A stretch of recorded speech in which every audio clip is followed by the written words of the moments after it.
Hi everyone, welcome back to our channel. Himachal Pradesh exam preparation की आज है क्लास 15 और आज की क्लास में हम डिस्कस करेंगे करंट अफेयर के इम्पॉर्टेंट क्वेश्चंस। ये वीडियो जनवरी मंथ के 3rd और 4th वीक से रिलेटेड करंट अफेयर के इम्पॉर्टेंट क्वेश्चन डिस्कशन करने के लिए बनाई गई हैं।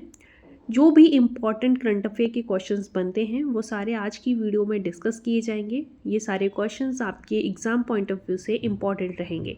तो चलिए स्टार्ट करते हैं आज की वीडियो को। और अगर आपको वीडियो पसंद आए तो लाइक और शेयर ज़रूर कर दें। फर्स्ट क्वेश्चन है, भारत का पहला आर्टिफिशियल इंटेलिजेंस विश्वविद्यालय किस राज्य में स्थापित किया जाएगा? भारत का पहला आर्टिफिशियल इंटेलिजेंस विश्वविद्यालय ये बनाया जाएगा महाराष्ट्र में। ए ऑप्शन जो है इस क्वेश्चन का सही उत्तर है। ये पहला आर्टिफिशियल इंटेलिजेंस विश्वविद्यालय होगा। तो इससे रिलेटेड जो भी इम्पॉर्टेंट फैक्ट बनते हैं चलिए आज उनको भी डिस्कस कर लेते हैं। आर्टिफिशियल इंटेलिजेंस यूनिवर्सिटी को महाराष्ट्र में स्थापित किया जाएगा, जिसके लिए टास्क फोर्स जो है वो गठित कर दी गई है। शिक्षा, उद्योग और सरकारी क्षेत्र के विशेषज्ञ जो हैं इस टास्क फोर्स में शामिल होंगे और इसकी अध्यक्षता जो है वो IT विभाग के प्रधान सचिव करेंगे। इम्पॉर्टेंट है, अध्यक्षता जो है IT विभाग के प्रधान सचिव करेंगे। कौन कौन से सदस्य शामिल हैं यहाँ पे आप देख सकते हैं, पूरी डिटेल बताई हुई है। पहले बात करें सदस्य की तो IIT मुंबई और IIM मुंबई के निदेशक। Secondly Google India, Mahindra group, L&T के प्रतिनिधि। भारत सरकार की जो इलेक्ट्रॉनिक्स और IT मंत्रालय हैं उसके अधिकारी। राजीव गांधी विज्ञान एवं प्रौद्योगिकी आयोग के जो विशेषज्ञ हैं वो भी शामिल होंगे। Data society council of India के प्रतिनिधि भी इस सदस्य में शामिल होंगे।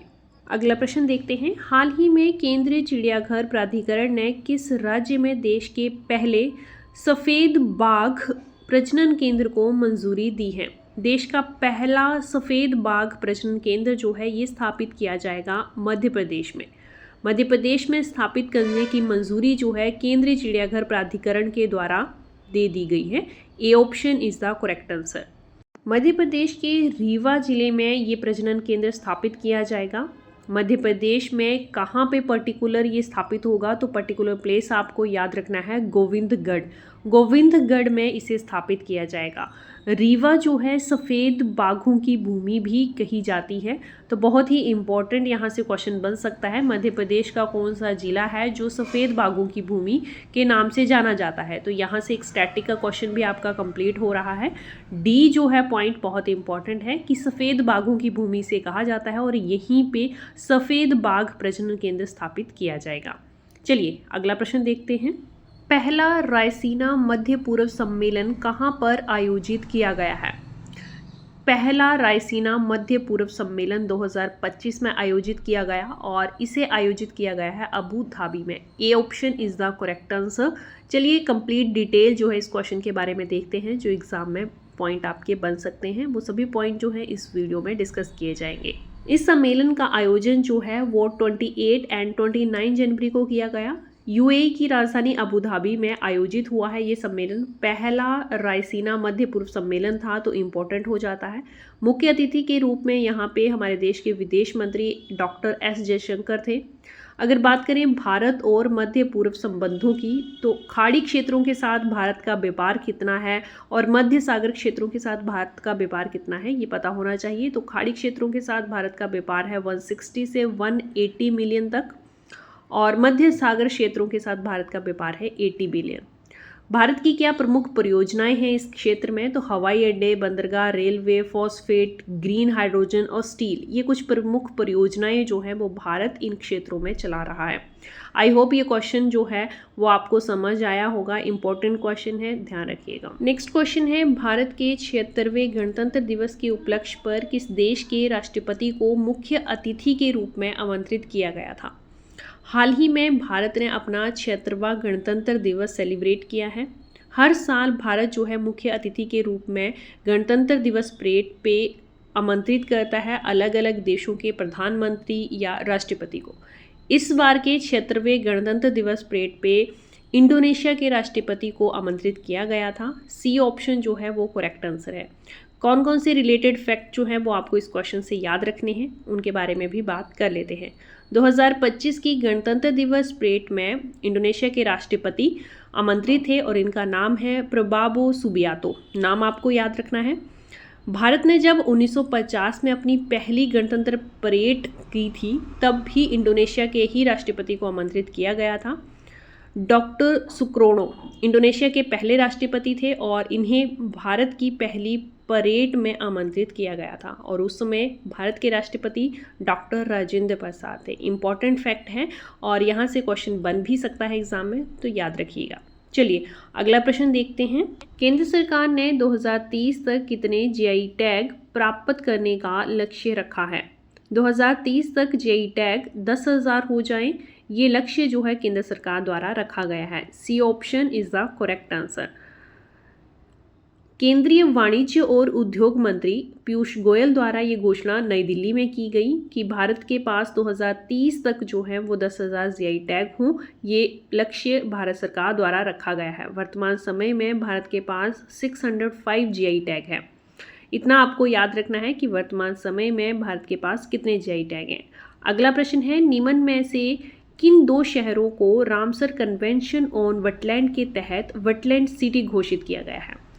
भारत के दो शहर हैं जिन्हें वेटलैंड सिटी घोषित किया गया है और इनके नाम आपको पता होने चाहिए। नाम है उदयपुर और इंदौर। इन दोनों शहरों को वेटलैंड सिटी जो है वो यूनेस्को के द्वारा घोषित किया गया है।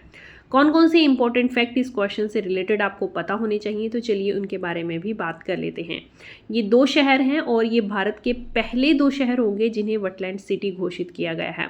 अगर इंदौर की बात करें तो सिरपुर झील जो है वो रामसर साइट है इंदौर की, और उदयपुर में 5 प्रमुख वेटलैंड है जिनका डाटा आपको यहाँ पे दिख रहा है। ये पांचों नाम आपको याद होने चाहिए। नेक्स्ट क्वेश्चन देखिए, हाल ही में कौन सा देश पेरिस जलवायु समझौते से बाहर हो गया है? पेरिस जलवायु समझौता 2015 में अपनाया गया था और हाल ही में अमेरिका ने इससे अपना नाम वापस ले लिया है।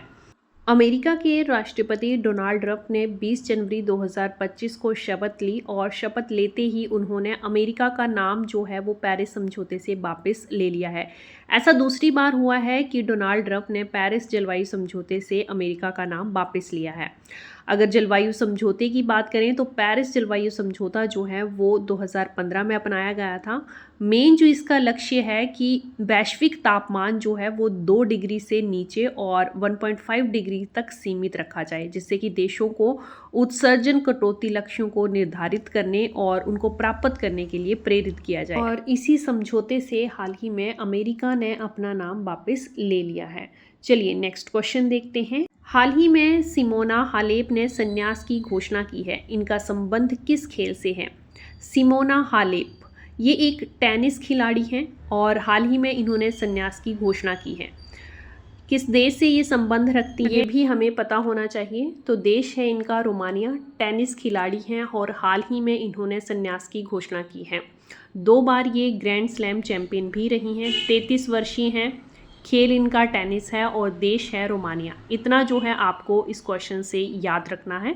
एग्ज़ाम में इतना ही पूछा जा सकता है। चलिए अगला प्रश्न देखते हैं। नेक्स्ट क्वेश्चन हमारे पास है, पहले खो खो वर्ल्ड कप 2025 का खिताब किस देश ने जीता है? पहला खो खो वर्ल्ड कप 2025 में आयोजित किया गया भारत में, भारत की नई दिल्ली में इसे आयोजित किया गया और इसका खिताब जो है वो भारत ने ही जीता है। पहला खो खो वर्ल्ड कप भारत ने अपने नाम किया है। 2 कैटेगरी में ये वर्ल्ड कप आयोजित किया गया, मेंस एंड वुमेन, दोनों में ही भारत ने ये खिताब जीता है।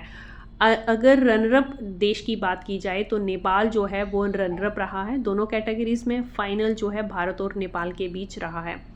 13 से 19 जनवरी तक ये वर्ल्ड कप चला। नई दिल्ली के इंदिरा गांधी एरेना में इसको आयोजित किया गया और 2025 का ये वर्ल्ड कप जो है पुरुषों और महिलाओं दोनों का खिताब जो है वो भारत ने अपने नाम किया है। नेक्स्ट क्वेश्चन है, विजय हजारे ट्रॉफी 2024-25 का खिताब किस राज्य ने 5वीं बार अपने नाम किया है?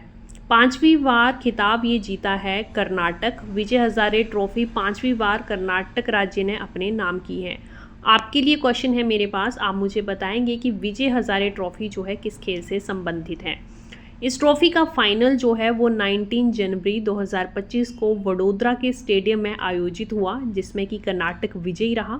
ऐसा 5वीं बार हुआ है कि कर्नाटक ने ये ट्रॉफी अपने नाम की है। इम्पॉर्टेंट है, याद रखिएगा।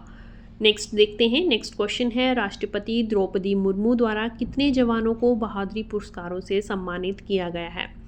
गणतंत्र दिवस की शाम को राष्ट्रपति द्रौपदी मुर्मू ने 93 जवानों को बहादुरी पुरस्कार दिए हैं। इनमें से अलग अलग कैटेगरी में जो पुरस्कार दिए गए हैं वो आपको याद रखने हैं।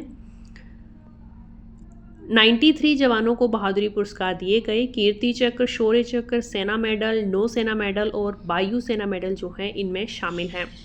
कीर्ति चक्र 2 वीरों को और शौर्य चक्र 14 वीरों को दिए गए हैं। किन 2 वीरों को कीर्ति चक्र से सम्मानित किया गया है, इनके नाम आपको याद रखने हैं।